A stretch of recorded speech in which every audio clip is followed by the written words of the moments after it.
Centrafrique, mon pays. Ô Centrafrique, ô berceau des Bantous. Reprends ton droit au respect et à la vie. Longtemps soumis, longtemps brimé par tous.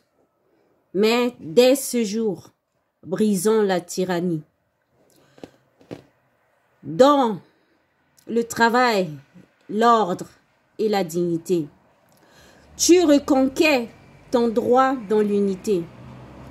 Et pour franchir cette étape nouvelle de nos ancêtres, la voix nous appelle au travail dans l'ordre et la dignité, dans le respect du droit dans l'unité, brisant la misère et la tyrannie, brandissant l'étendard de la patrie.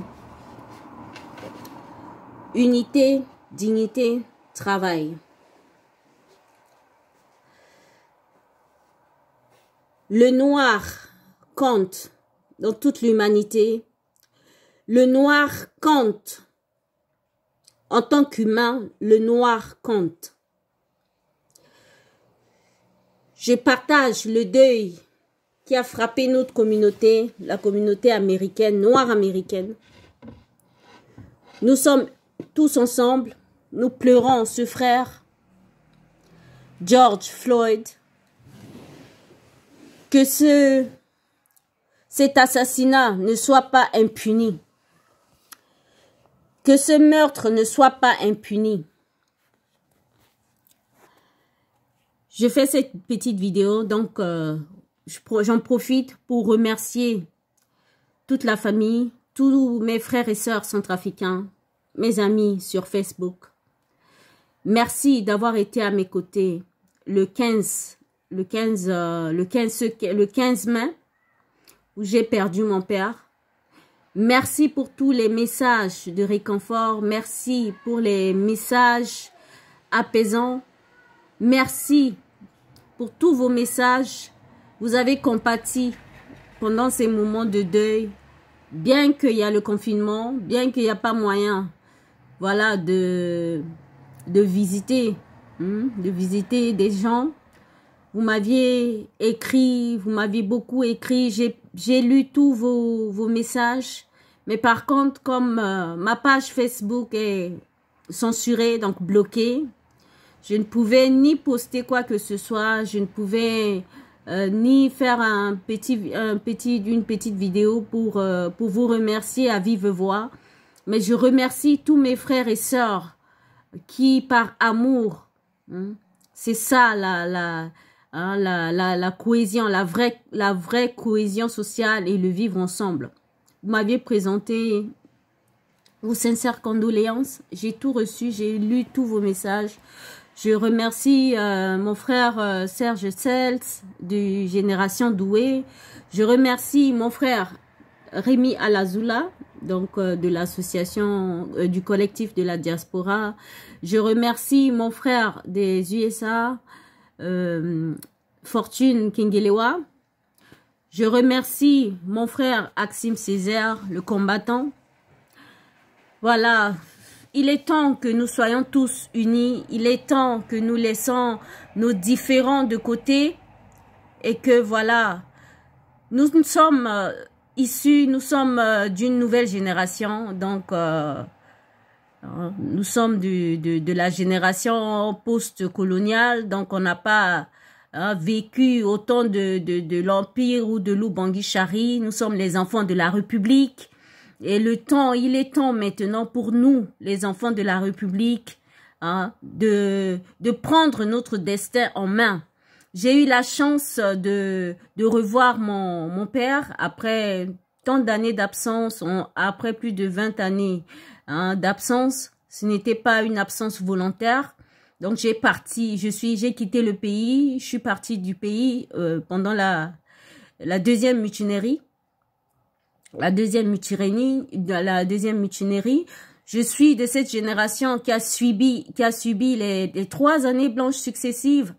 Alors, je faisais la seconde, je montais en première quand il y a eu la première année, la quatrième plutôt, quand il y a eu la première année blanche. En classe de 3e, j'ai encore année blanche.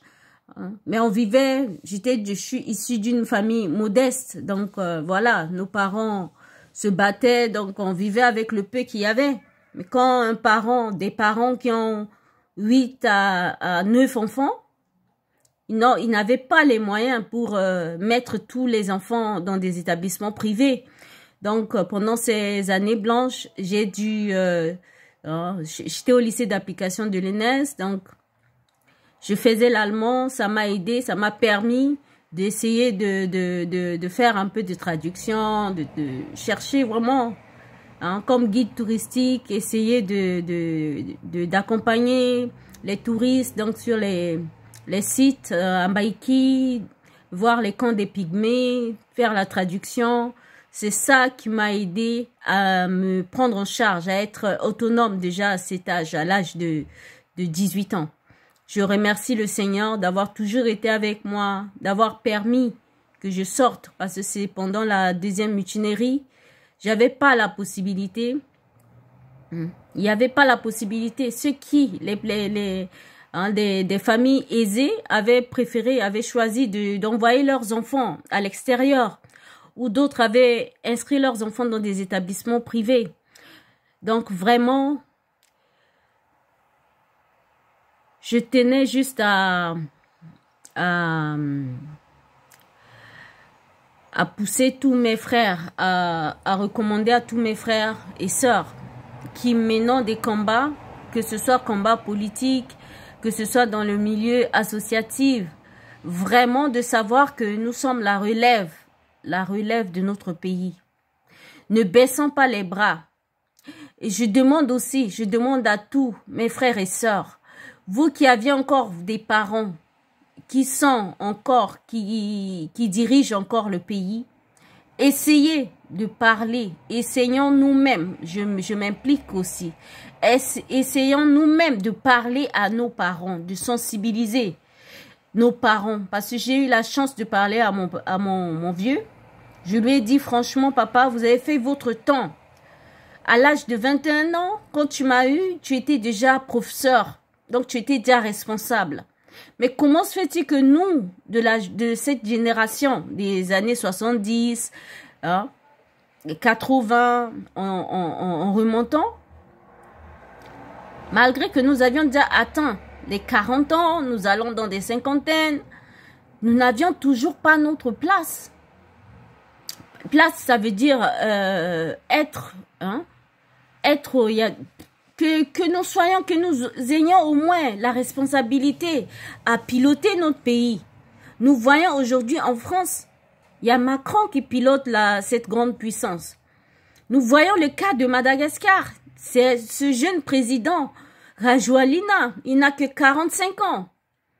Donc il faut quand même, il faut des nouveaux cerveaux. Le monde actuel court. Le monde court. Mais la Centrafrique est stagnant. La Centrafrique ne fait que s'enfoncer. Notre pays, la Centrafrique, ne fait que s'enfoncer. On ne peut pas dire qu'on a une république parce que du moment où 90% de notre pays est contrôlé par des bandes armées, comment peut-on parler d'une république? Allons-nous parler d'une république? Pour une seule personne tuée, aujourd'hui le monde entier bouge. Le monde entier bouge. Pour le meurtre de ce frère africain, ce frère noir, américain, mais noir, la vue du noir compte. C'est le monde entier qui bouge. Mais en Centrafrique, est-ce que la vie des Centrafricains compte? Est-ce que la vie des Centrafricains compte?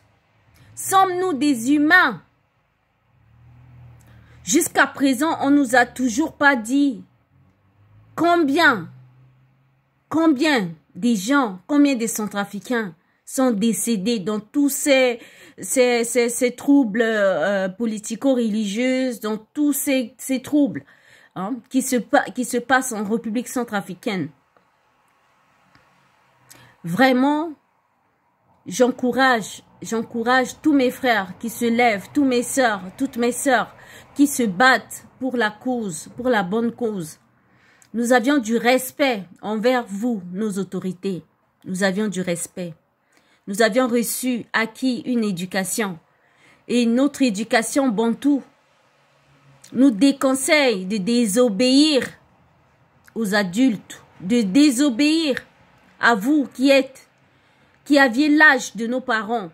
Mais il est temps que vous soyez conscients, que vous soyez vous-même conscients que vous aviez déjà fait votre temps. Passez le relais à la jeunesse. Passez le relais à la jeunesse. Passez le relais à la jeunesse. Il est temps de passer le relais à la jeunesse. Vouloir tripatouiller la Constitution, vouloir violer la Constitution n'est pas une solution. Hier, on nous disait que Ali Daras était un étranger.